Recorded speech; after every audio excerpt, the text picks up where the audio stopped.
അന്താരാഷ്ട്ര ലഹരിവിരുദ്ധ ദിനാചരണത്തോടനുബന്ധിച്ച് ചാവക്കാട് പോലീസ് സ്റ്റേഷന്റെ ആഭിമുഖ്യത്തിൽ വിപുലമായ പരിപാടികൾ സംഘടിപ്പിച്ചു.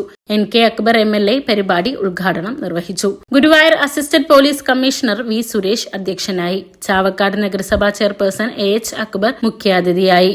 Vice chairperson Binsi Santhosh, standing committee chairman P. Yatheendradas, auto തൊഴിലാളി union secretary Ali, beach lovers president Noushad Thekkumpuram, വ്യാപാരി വ്യവസായി association president KV Abdul Hameed, നമ്മൾ Chavakkad president Hakkim embark, Mahatma social centre പ്രതിനിധി CS Sooraj, Chavakkad police inspector NS Rajeev, sub inspector Preetha Babu എന്നിവർ സംസാരിച്ചു.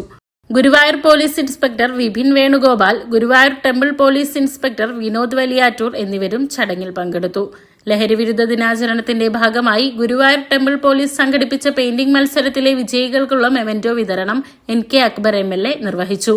ചാവക്കാട് പോലീസ് സ്റ്റേഷനിലെ അനീഷ് V. നാഥ് ലഹരിവിരുദ്ധ ഗാനാലാപനവും നടത്തി. തുടർന്ന് Chavakkad police inspector NS Rajeev ലഹരിവിരുദ്ധ പ്രതിജ്ഞയും ചൊല്ലിക്കൊടുത്തു. ചാവക്കാട് താലൂക്ക് ഓഫീസ് പരിസരത്തു നിന്നും ആരംഭിച്ച ലഹരിവിരുദ്ധ rally Guruvayur ACP V. Suresh flag off ചെയ്തു. Sub inspector AP Asif, Anoop, Faisal, Thaji, Venugopal, Aneesh, T. Arun, Sideeja, Savithri, പൊതുപ്രവർത്തകരായ നൌഷാദ് അഹമ്മു, അനീഷ് പാലയൂർ, KV ഷാനവാസ്, NK ഷംസുദ്ദീൻ, ജമാൽ താമരത്ത്, യഹിയ തുടങ്ങിയവർ റാലിക്ക് നേതൃത്വം നൽകി.